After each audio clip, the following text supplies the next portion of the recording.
Hello बच्चों, स्वागत है मेरे नए वीडियो में। और आज के इस वीडियो में हम लोग क्लास 10 साइंस का लेसन नंबर 2 जिसका नाम है अम्ल, क्षारक और लवण। इस चैप्टर को हम लोगों ने कल भी पढ़ा था और आज उसी चैप्टर को थोड़ा और आगे बढ़ाते हुए उसी चैप्टर के एक नए टॉपिक के बारे में पढ़ेंगे। ठीक है। और आज का जो हमारा टॉपिक है वो है अम्लों के प्रकार। कल हमने डिस्कस किया था अम्ल क्या है, कहाँ से प्राप्त होता है, इन सारी बातों के बारे में डिस्कस किया था। और आज हम लोग डिस्कस करेंगे कि जो अम्ल होते हैं वो कितने प्रकार के होते हैं। ठीक है। तो देखिए, अम्लों को कई प्रकार से परिभाषित भी किया जाता है और उनके जब प्रकार की बारी आती है तो उसे भी कई आधारों पर निर्धारित किया जाता है। जैसे हाइड्रोजन आयन की सांद्रता के आधार पर आपने पढ़ा था, अम्ल वह पदार्थ है जिसे जल में घोलने पर वह हाइड्रोजन आयन या हाइड्रोनियम आयन उत्पन्न करता है। तो हाइड्रोजन आयन की सांद्रता के आधार पर अम्ल को दो भागों में बांटा गया है। एक होता है प्रबल अम्ल और एक होता है दुर्बल अम्ल।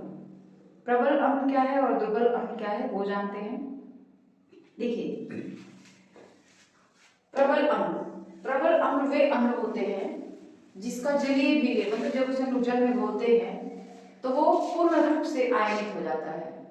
मतलब उसके जो आयन्स होते हैं, एक धन आयन और एक ऋण आयन, वो बिल्कुल अलग अलग हो जाते हैं और वह पूर्ण रूप से आयनित होने के बाद हाइड्रोजन आयन की ज्यादा से ज्यादा मात्रा को उत्पन्न करता है। जो अम्ल जितनी ज्यादा मात्रा में हाइड्रोजन आयन को उत्पन्न करेगा वो उतना ही प्रबल अम्ल होगा, चाहे हाइड्रोजन आयन कहिए चाहे हाइड्रोनियम आयन कहिए। ठीक है। प्रबल अम्लों को हम लोग खनिज अम्ल भी कह सकते हैं, इसलिए कि प्रबल अम्ल जो होते हैं वो जनरली प्रकृति से तो नहीं पाए जाते हैं, वो इन्हें खनिजों से ही प्राप्त किया जाता है। तो प्रबल अम्ल वे अम्ल होते हैं जो जलीय विलयन में पूर्ण रूप से आयनित होकर अत्यधिक मात्रा में हाइड्रोजन आयन या हाइड्रोनियम आयन उत्पन्न करते हैं। ठीक है। जैसे हाइड्रोक्लोरिक अम्ल, इसका नाम है सल्फ्यूरिक अम्ल और इसका नाम है नाइट्रिक अम्ल। उसी तरीके से दुर्बल अम्ल क्या होता है? दुर्बल अम्ल वे अम्ल होते हैं जो जलीय विलयन में पूर्ण रूप से आयनित नहीं होते हैं तथा विलयन में कम मात्रा में हाइड्रोजन आयन या हाइड्रोनियम आयन उत्पन्न करते हैं। जैसे एसिटिक अम्ल, फार्मिक अम्ल, इसका नाम है एसिटिक अम्ल, HCOOH जिसका नाम है फार्मिक अम्ल और हाइड्रोजन साइनाइड। तो ये सारे जो अम्ल हैं ये दुर्बल अम्ल हैं क्योंकि इन्हें जब जल में घोला जाता है तो ये पूर्ण रूप से आयनित नहीं होते हैं और कम मात्रा में हाइड्रोजन आयन उत्पन्न करते हैं।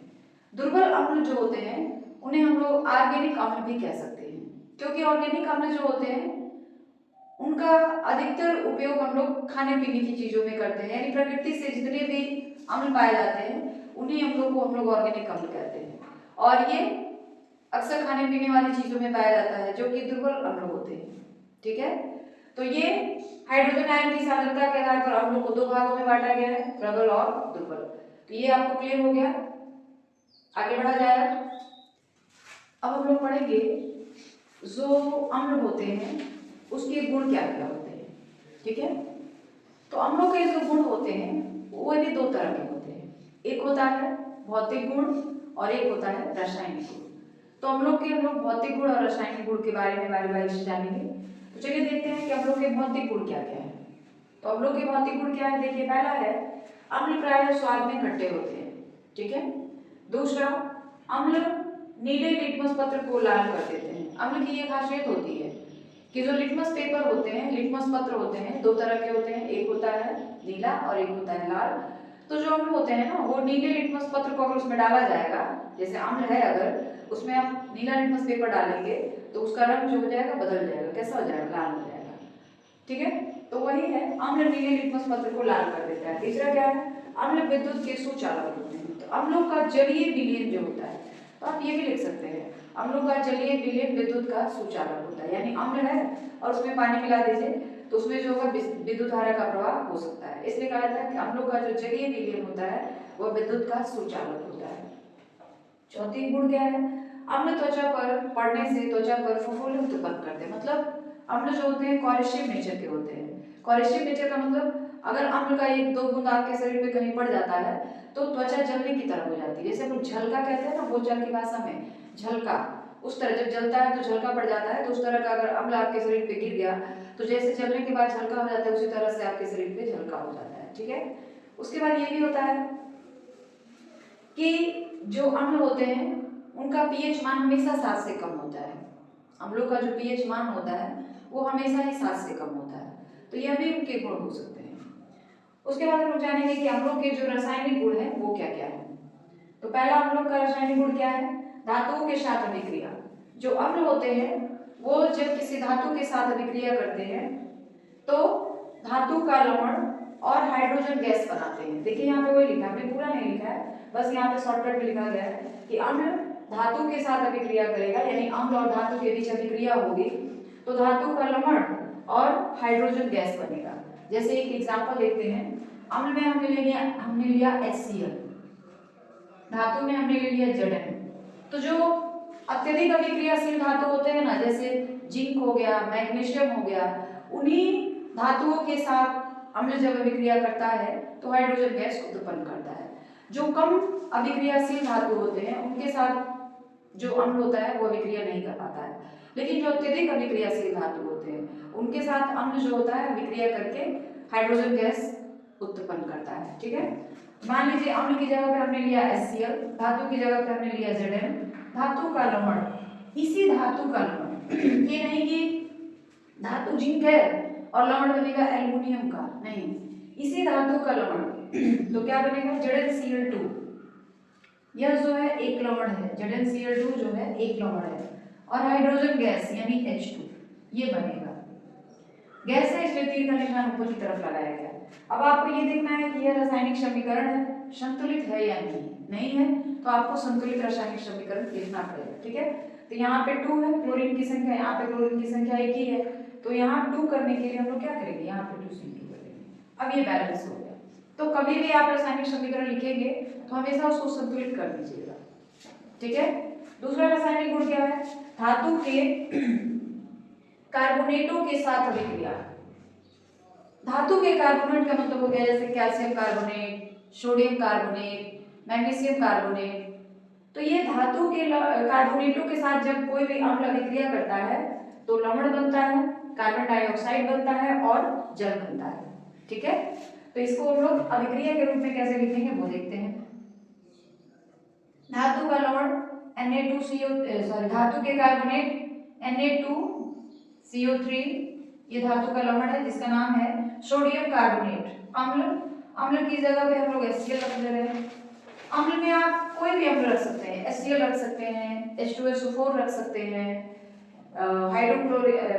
नाइट्रिक अम्ल रख सकते हैं। तो उन सारे के लिए यह जो रासायनिक समीकरण होगा वो सेटिस्फाई होगा, मतलब फॉलो करेगा उसको। धातु के कार्बोनेट Na2CO3, अम्ल HCl, क्या बनेगा लवण।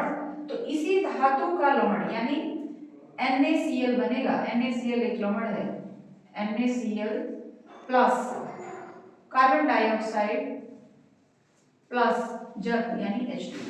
अब आपको ये चेक कर लेना है कि यह संतुलित है या नहीं है। नहीं होगा तो आपको करना पड़ेगा। सबसे पहले तो ये संतुलित नहीं है, इसलिए यहाँ पे Na की संख्या 2 है, यहाँ पे Na की संख्या 1 ही है, तो संतुलित तो है नहीं, तो इसको करना पड़ेगा।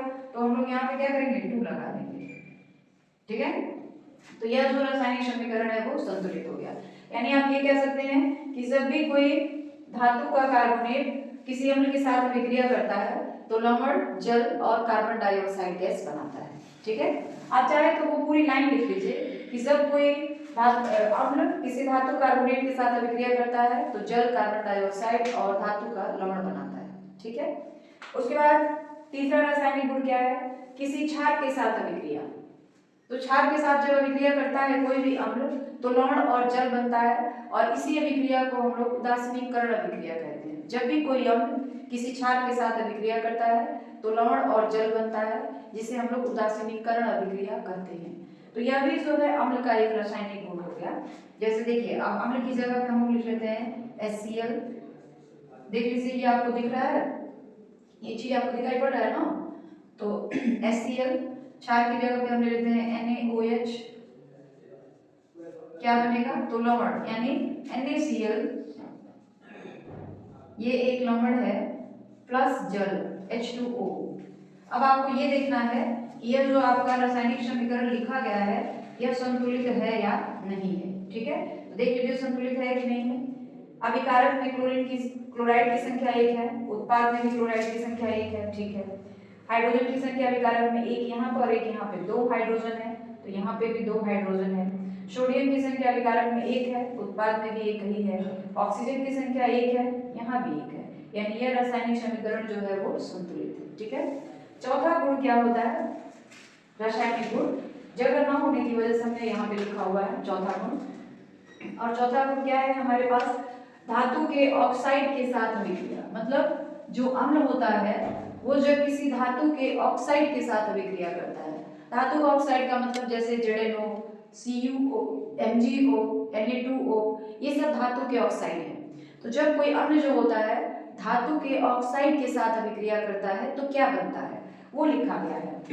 धातु का ऑक्साइड मतलब जब कोई अम्ल जो होता है धातु के ऑक्साइड के साथ अभिक्रिया करता है तो लवण बनता है और जल बनता है। ठीक है, अब इसी को एक रासायनिक समीकरण के रूप में लिखना पड़ेगा। तो वो हम लोग कैसे लिखेंगे?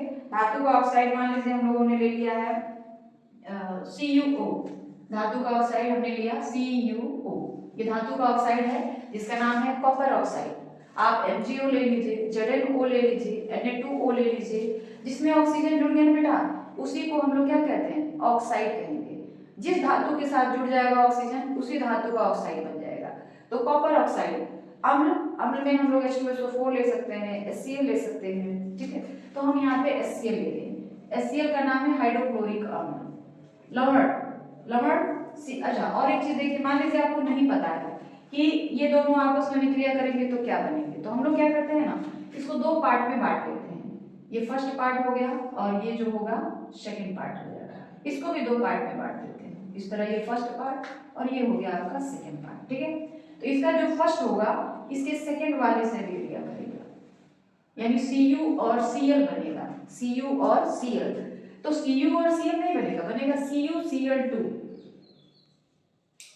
CuCl2 बनेगा, इसलिए कि Cu की संयोजकता 2 होती है और क्लोराइड की संयोजकता 1 होती है। तो जब Cu और Cl, देखिएगा यहाँ पे Cu और Cl दोनों आपस में अभिक्रिया कर रहे हैं, मिल रहे हैं, तो इसकी संयोजकता होती है 2, इसकी संयोजकता होती है 1, तो ये इसके साथ चल जाता है और ये जो होता है इसके साथ आता है, तो बन जाता है CuCl2। आगे बात समझ में। और इसका सेकंड वाला पार्ट जो है इसके फर्स्ट वाले से अभिक्रिया करता है। ठीक है, तो O और H, OH तो बनेगा नहीं क्योंकि यहाँ पे जल लिखा हुआ है, तो जल का फॉर्मूला आपको पता होना चाहिए H2O होता है, तो यहाँ पे OH नहीं बल्कि H2O बनेगा। और अगर आपको न समझ आए तो आप ये भी देख लीजिए, जैसे O है और H है, इन दोनों को आपस में अभिक्रिया करना है। ठीक है, तो O की संयोजकता होती है 2 और H की संयोजकता होती है 1। ठीक है, तो ये 1 इसके पास चला जाएगा और ये 2 इसके पास चला जाएगा, तो बन जाएगा H2O1।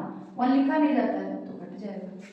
ठीक है, तो अगर आपको न पता चले कि क्या बन रहा है तो इस तरह से जो अभिकारक होते हैं, उत्पाद होते हैं, उसको पहले दो पार्ट में डिवाइड कर लेते हैं। ठीक है, और फिर हम लोग देखते हैं कि अभिकारक का पहला पार्ट उत्पाद के दूसरे पार्ट से, फिर अभिकारक का दूसरा पार्ट उत्पाद के पहले पार्ट से अभिक्रिया करता है, तो ये चीज बनता है। अब आपको ये देखना है कि यह जो अभिक्रिया है वह संतुलित है या नहीं है, नहीं है तो फिर आपको करना पड़ेगा। ठीक है, तो हम लोग इसको संतुलित कैसे कर लेंगे देख लीजिए। पहले तो यहाँ पे Cl की संख्या 1 है, यहाँ पे Cl की संख्या 2 है, यहाँ पे H2 की संख्या 2 है, यहाँ पे H2 की संख्या 1 है, तो हम लोग यहाँ पे 2 लगा दें, तो इससे हमारा जो रासायनिक समीकरण है वो संतुलित हो जाएगा। तो इस तरह से ये जो अम्ल है उसका चौथा रासायनिक गुण है। ठीक है, तो ये था अम्लों के जो रासायनिक गुण होते हैं और भौतिक गुण होते हैं वो। ठीक है, 4 रासायनिक गुण है और 4 ही जो है आपके भौतिक गुण है। तो हम लोग के रासायनिक गुण और भौतिक गुण आपको समझ आ गया है, कोई दिक्कत है? कोई दिक्कत नहीं।